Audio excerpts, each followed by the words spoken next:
Note pour servir à l'évangélisation des temps nouveaux.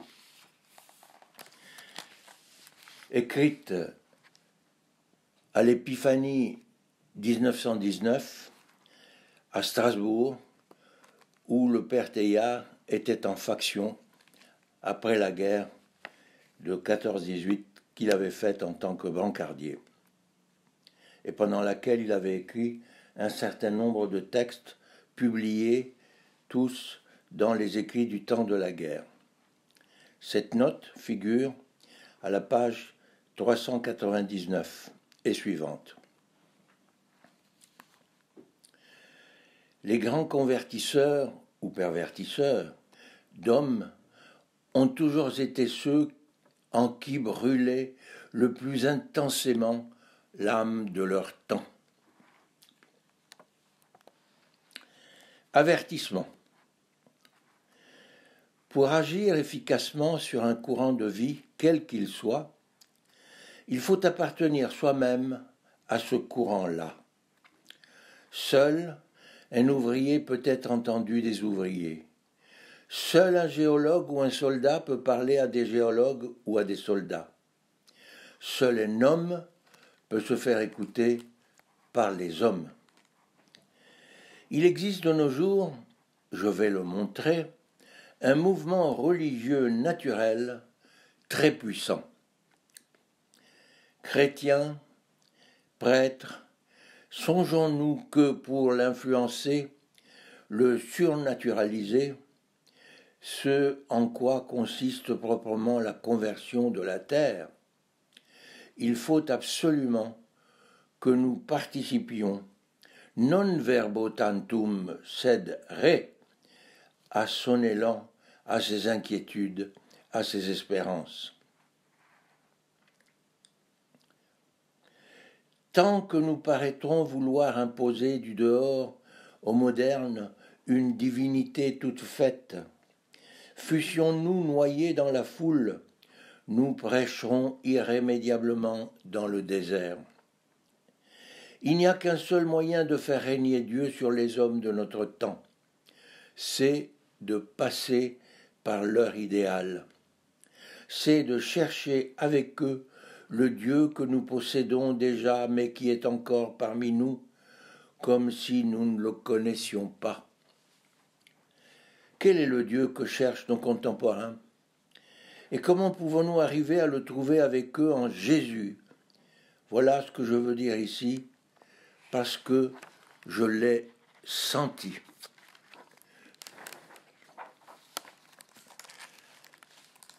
L'idéal divin moderne. Le mouvement religieux profond de notre époque me paraît caractérisé par l'apparition dans la conscience humaine de l'univers, aperçu comme un tout naturel plus noble que l'homme, et donc pour l'homme équivalent à un Dieu, fini ou non. La figure de ce Dieu est confuse encore. Plus que lui-même, c'est son aurore que nous voyons briller, du côté où vont la vie, la vérité, l'esprit. Mais son rayonnement est indubitable.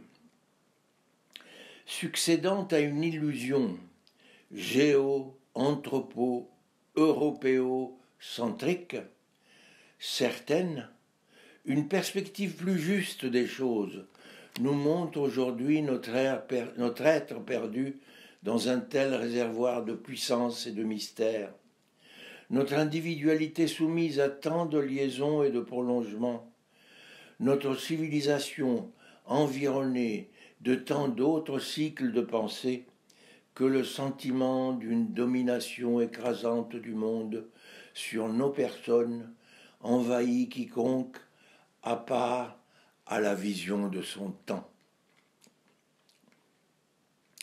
La réalité que, depuis toujours, les mystiques soi-disant panthéistes sentaient monter dans le ciel des âmes, aujourd'hui, grâce au progrès de l'observation et de la pensée, elle commence à être remarquée jusque dans de la masse.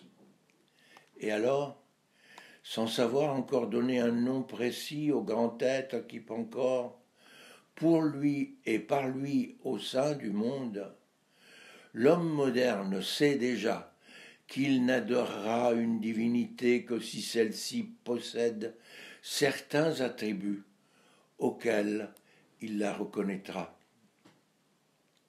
Le Dieu que notre siècle attend doit être, premièrement, aussi vaste et mystérieux que le cosmos.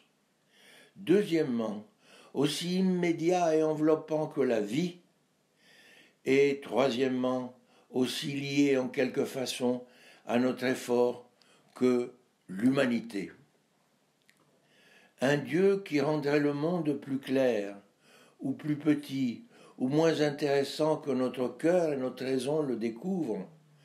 Ce Dieu-là, moins beau que celui que nous attendons, ne sera jamais plus celui devant qui la terre s'agenouille.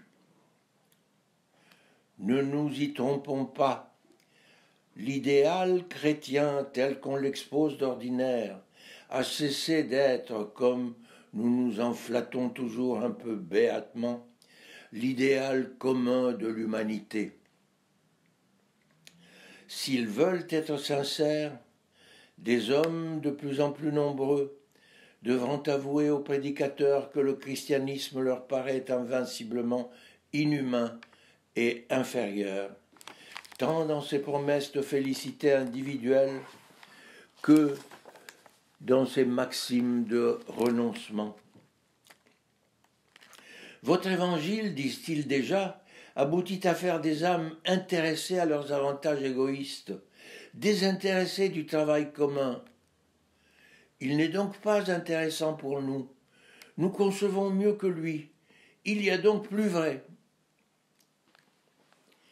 La prééminence prise par le tout sur l'individu, dans la conscience moderne, tend rapidement à y faire naître un idéal moral nouveau, où le pas est donné à la justice sur la charité, au labeur sur le détachement, au plein effort de développement sur la mortification.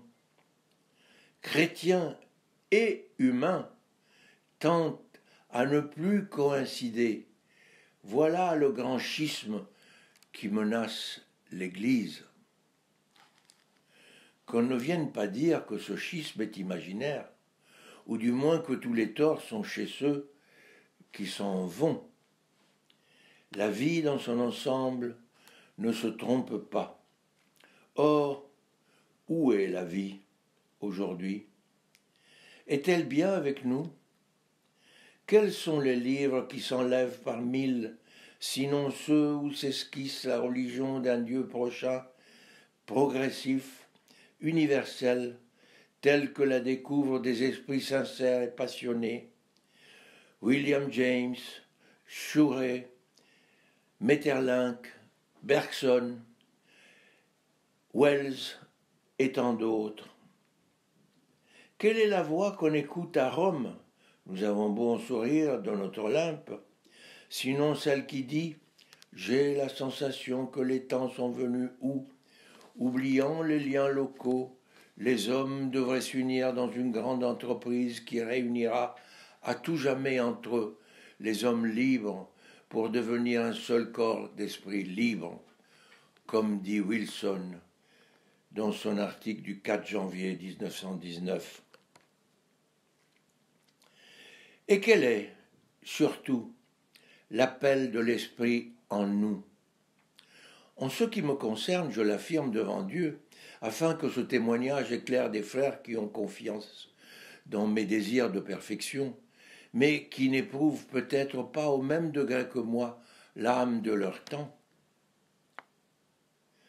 Depuis qu'à la suite de certaines expériences subies dès mon enfance et analysées au cours de longues années, je suis arrivé à intégrer, à faire passer, comme je dirais, dans ma foi, cette passion de l'univers qui anime aujourd'hui l'humanité naturelle. J'ai l'impression d'avoir abordé un monde nouveau. En comparaison des satisfactions et des désirs que j'éprouve maintenant, ma vie religieuse d'autrefois me paraît un enfantillage. En vérité, quand, après avoir partagé quelque temps les préoccupations, les espoirs, l'activité qui font vivre le sommet de l'humanité, on revient à certains cercles de notre religion, on croit rêver en voyant quels efforts s'y absorbent dans la béatification d'un serviteur de Dieu, dans le succès d'une dévotion, dans l'analyse raffinée et impossible d'un mystère. Nous construisons notre demeure dans les nuées, et nous ne voyons pas que la réalité marche en dehors de nous. Et pourtant, la réalité a besoin de nous, chrétiens, pour s'achever. Le Dieu de la Bible n'est pas différent du Dieu de la nature. Que faut-il donc à notre génération pour que le panthéisme des uns se surnaturalise et s'humanise la foi des autres? Pour que, au schisme menaçant, succède l'union qui vivifie, il faut qu'au nom de la plus pure essence de la révélation, nous cherchions à promouvoir par la prière, la méditation, l'exemple, la conjonction des deux astres dont les attractions contraires troublent en apparence la paix des hommes de bonne volonté.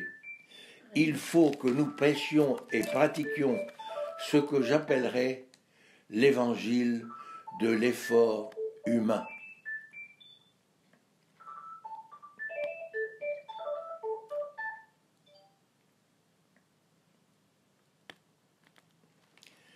L'évangile de l'effort humain.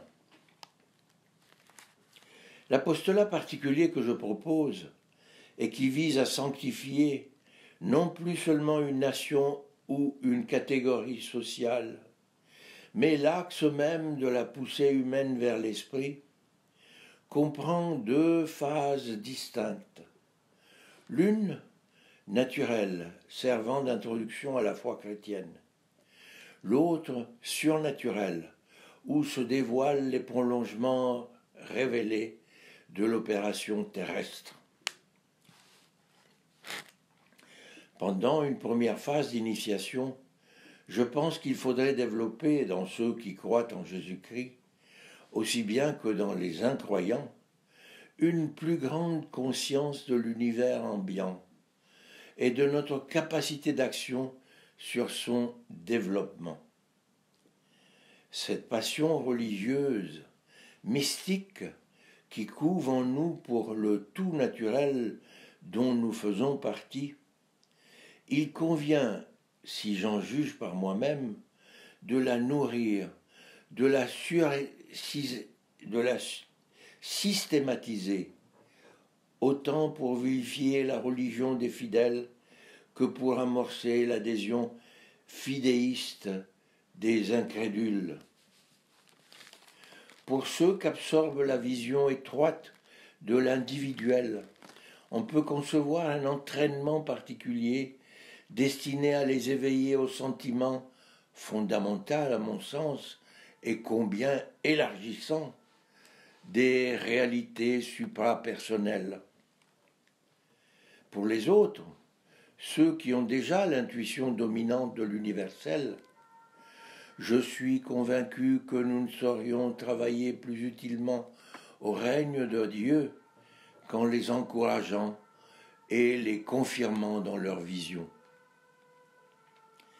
Par-delà les associations limitées et précaires réalisées dans les nations, les alliances, les grandes unions économiques ou scientifiques, j'estime qu'il est chrétien, Christianorum est, d'élever les hommes à l'idée de quelque effort humain, unique et spécifique, qui grouperait toutes les activités, non plus seulement dans la défensive, comme on l'a vu par moments durant la guerre, mais dans la poursuite positive d'un idéal suprême, idéal qui ne saurait manquer de se préciser sous nos efforts convergents et patients vers plus de vérité, de beauté, de justice. Faire briller aux yeux des hommes, conformément à leurs pressentiments d'aujourd'hui, et partager avec eux l'espérance de quelque couronnement de l'univers, et pour ceux, ne rien négliger quand il s'agira de les associer en l'unité d'une même foi terrestre. Telle devrait être, à mon avis, la forme humaine préparatoire de notre zèle et de notre prédication. Et sur ce terrain, nous serions, nous chrétiens, complètement associés avec la partie la plus noble et la plus vivante de nos contemporains, quelles que fussent leurs convictions religieuses. Deuxièmement, dans une humanité ainsi sensibilisée et unifiée par l'attente religieuse de quelque âme du monde, la révélation peut venir s'insérer. La phrase proprement chrétienne, ésotérique de l'évangélisation, de l'effort humain, consisterait dans mon idée à présenter Jésus-Christ aux hommes comme le terme même, entrevu par eux, du développement universel, eux ne pouvant, en vertu de la surnaturalisation du monde, être consommés que dans son unité, lui ayant besoin pour atteindre sa plénitude de s'enraciner dans la totalité de chacun d'eux. N'est-ce pas la moelle même des enseignements de saint Jean et de saint Paul que toute créature, en toute elle-même, n'acquiert son plein développement, sa pleine détermination, sa pleine personnalité que in Christo Jesu. Tout dans le cosmos est pour l'esprit.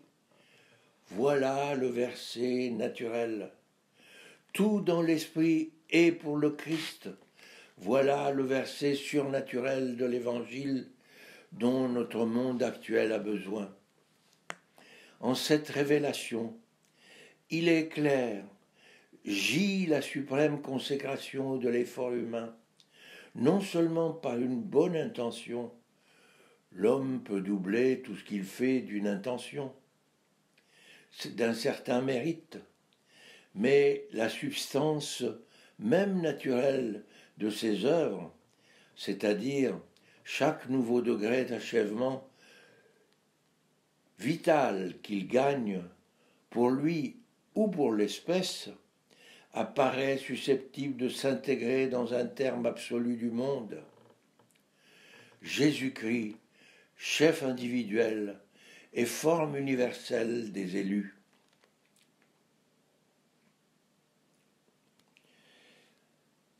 Le surnaturel subsiste en transformant, en recréant ou créant plus loin, ultra creando, une sève qui doit lui être constamment fournie par l'effort naturel de la vie. Il y a vraiment une parole secrète, explicatrice de toute la création, qui, permettant de sentir Dieu en toute action et en toute passion, Dieu partout créant et partout naissant, est capable de béatifier notre génération. Celui-là l'entend pour qui l'univers apparaît comme les espèces universelles où, suivant des modes infiniment divers mais réels, le Christ s'incarne par l'action combinée des déterminismes, des libertés et de la grâce. Cette parole, la voici. Hoc est corpus meum.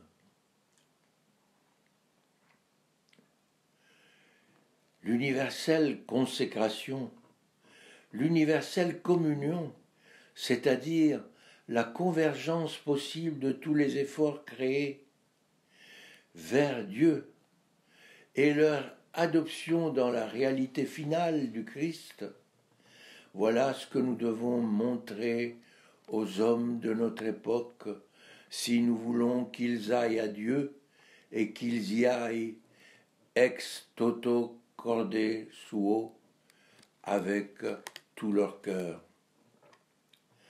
De ce point de vue seul, en effet, le Christ apparaît sur le prolongement de l'idéal humain, et le Dieu des chrétiens se découvre identique à celui dont rêve la terre, aussi grand, aussi immédiat, aussi intéressé à nos progrès que l'univers.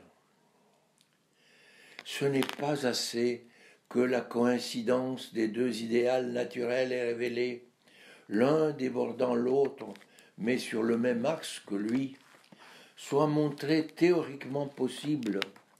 L'argument décisif qui convaincra le monde de la réalité de notre Dieu, ce sera de montrer la conjonction des deux attraits, céleste et terrestre, réalisés dans une vie pleinement humaine, parce que pleinement chrétienne.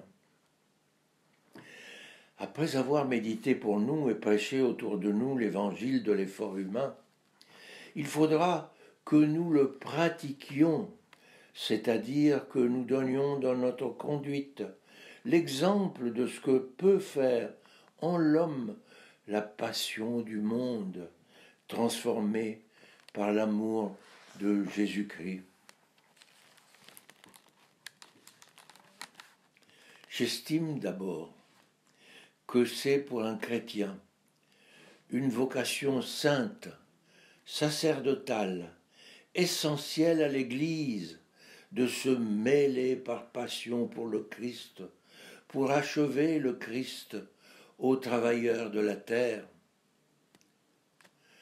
Nous avons eu souvent l'exemple d'hommes qui se vouaient à l'étude dans la religion pour honorer ou défendre la religion.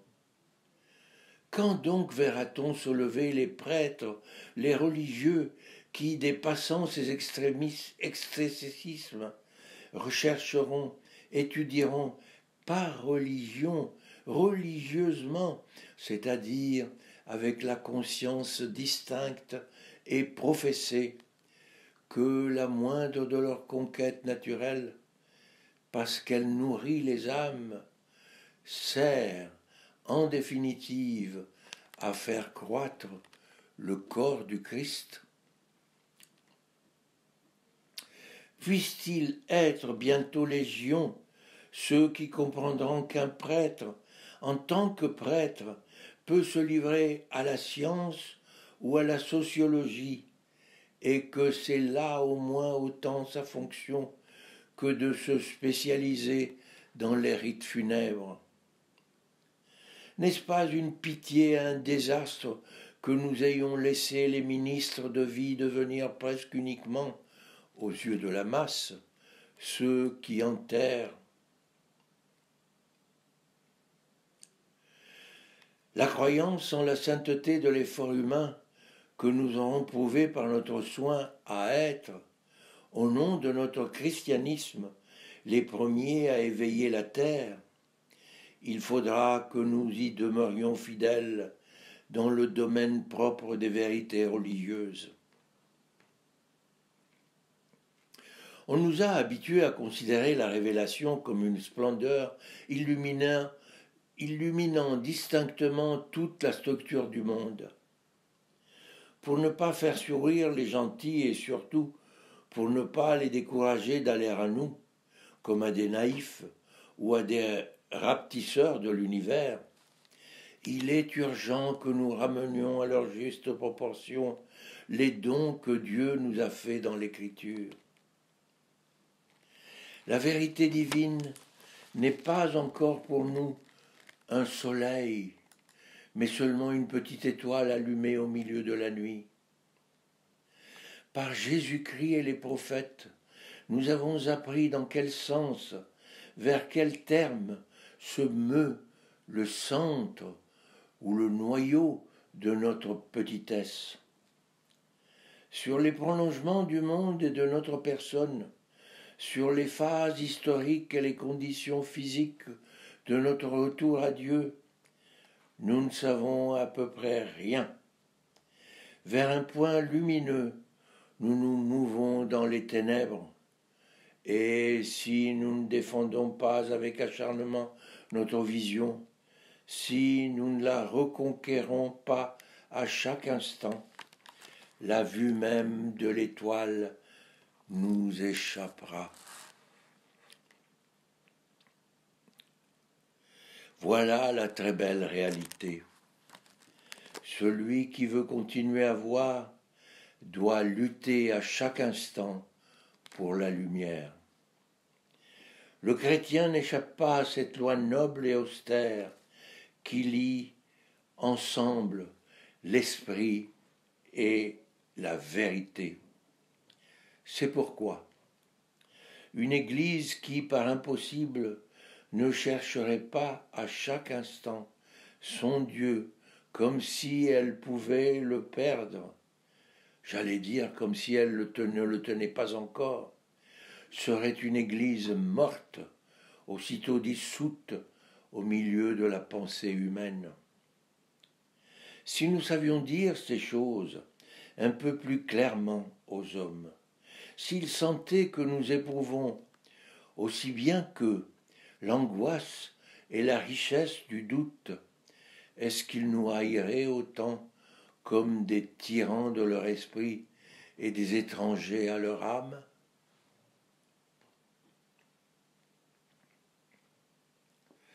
En ce moment, et cette conclusion ressort nettement, je pense, des pages qui précèdent, en ce moment, le grand travail qui s'impose à la théologie, c'est précisément de ne pas laisser éclipser l'étoile de Bethléem par l'autre nouveau, le monde, qui se lève sur l'humanité.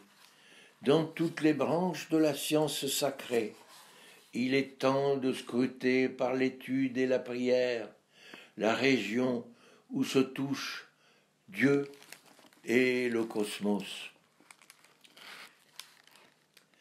En dogmatique d'abord, il faudrait que nos docteurs, après avoir si longtemps analysé les relations divines ad intra, abordent enfin avec sympathie l'étude des relations ad extra qui subordonnent l'univers à Dieu. Ceci, la pensée moderne l'exige impérieusement, et une poussée persistante d'hérésie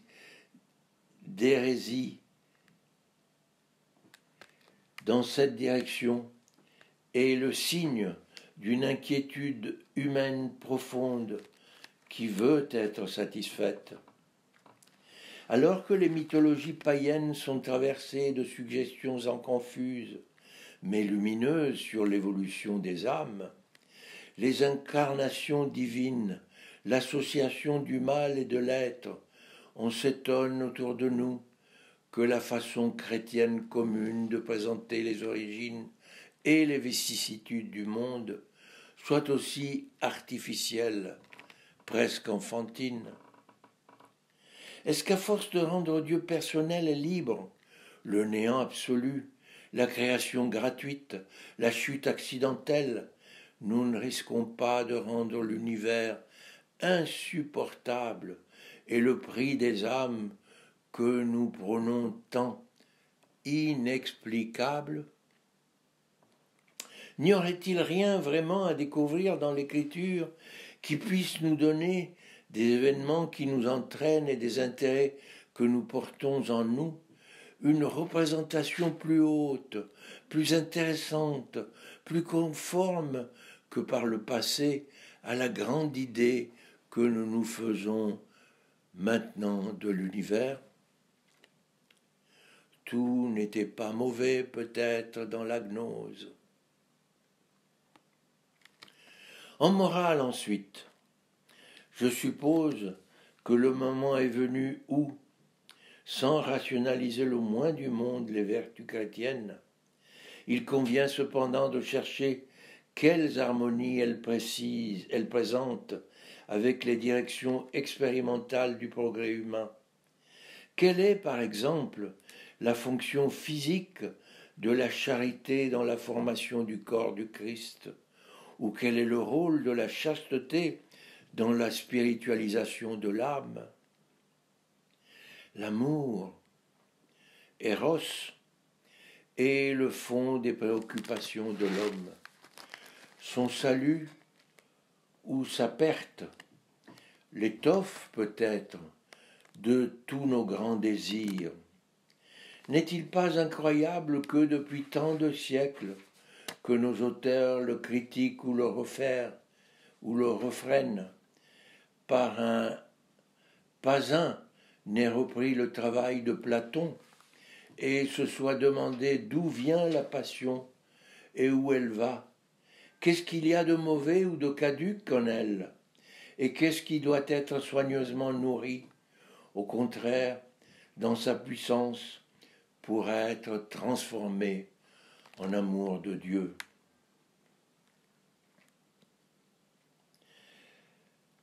D'un autre côté, à raison des organisations toujours plus vastes qui se nouent ou se découvrent dans le monde, une nouvelle catégorie de devoirs tend à se constituer, qui doivent trouver place à côté des anciens commandements. La morale, jusqu'ici, a surtout été individualiste, d'individu à individu.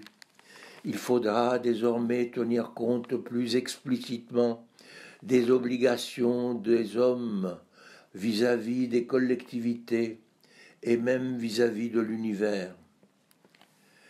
Les obligations de l'homme vis-à-vis des collectivités et même vis-à-vis de l'univers. Devoirs politiques, devoirs sociaux, devoirs internationaux, devoirs cosmiques, si l'on peut dire, au premier rang desquels se place la loi du travail et de recherche. Un horizon nouveau de responsabilité se découvre à nos contemporains, où le christianisme doit absolument faire rayonner, par extension, sa lumière, sous peine d'être arriéré dans ses préceptes, et de laisser se former hors de lui la conscience humaine. En ascétique, enfin, la paix et l'épanouissement de beaucoup en Israël exigent visiblement que nous trouvions, du renoncement chrétien, une formule vraiment compréhensive, laquelle, sans atténuer la doctrine de la croix, intègre cependant l'effort chrétien, tout le dynamisme inclus dans les hautes passions de notre race. Préoccupés de disputes spéculatives, les théologiens oublient ceci: concilier pratiquement le naturel et le surnaturel dans une orientation unique et harmonieuse de l'activité humaine est un problème 1000 fois plus aigu que toutes les difficultés qu'on peut accumuler sur l'essence de la grâce.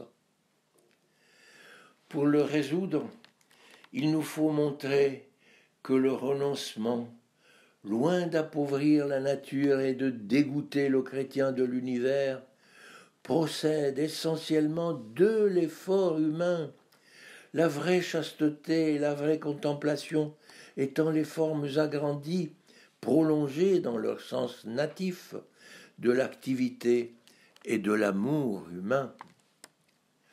L'option chrétienne devrait donc être présentée comme un choix, non pas précisément entre le ciel et la terre, mais entre deux efforts pour achever l'univers intra ou extra Christum. Les résultats d'une semblable démonstration seraient immenses, sans parler d'implacables préjugés qui se dissiperaient dans les cœurs hostiles. On ne se figure pas, je crois, le soulagement de beaucoup d'âmes justes et l'élan renouvelé qu'elles sentiraient vers Jésus-Christ s'il était enseigné sans détour, que notre Seigneur peut réellement être poursuivi et atteint par toutes les forces vives de l'homme, comme un monde qui se formerait à partir de notre monde.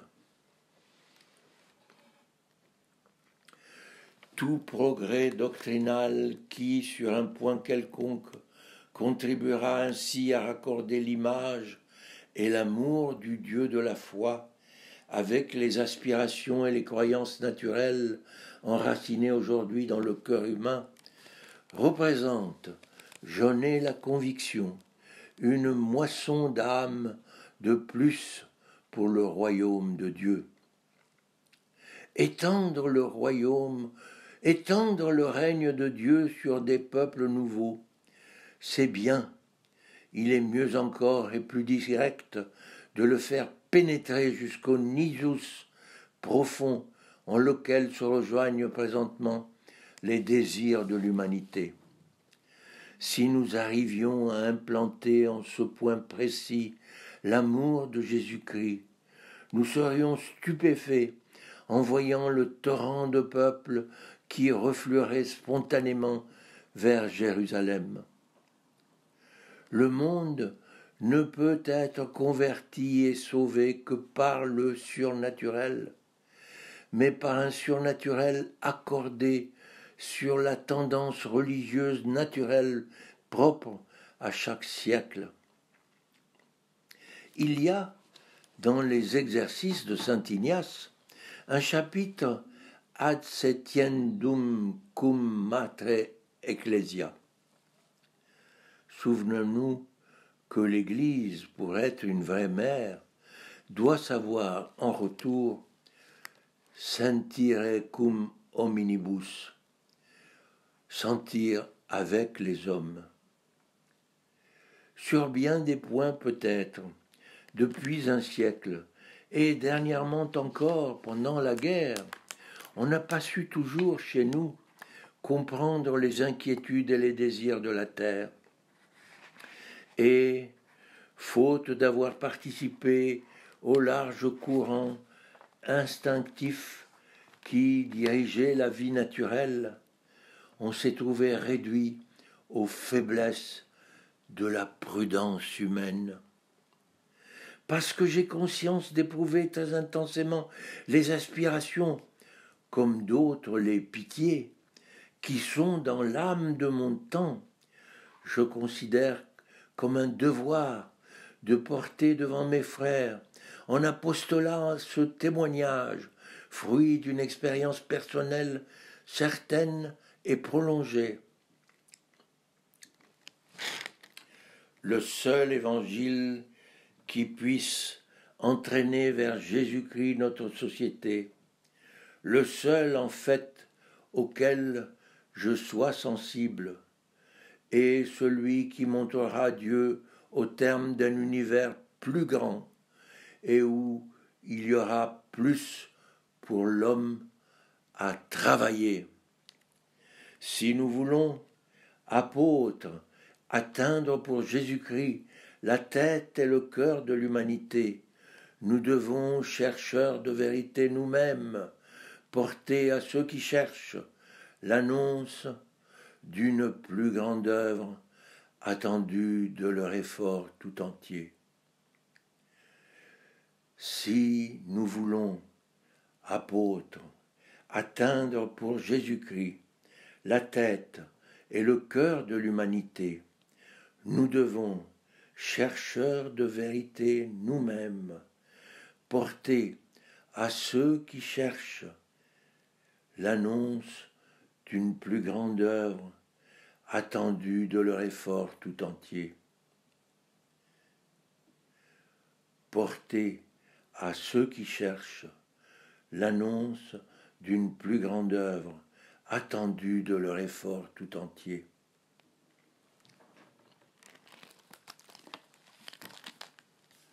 C'est trop difficile.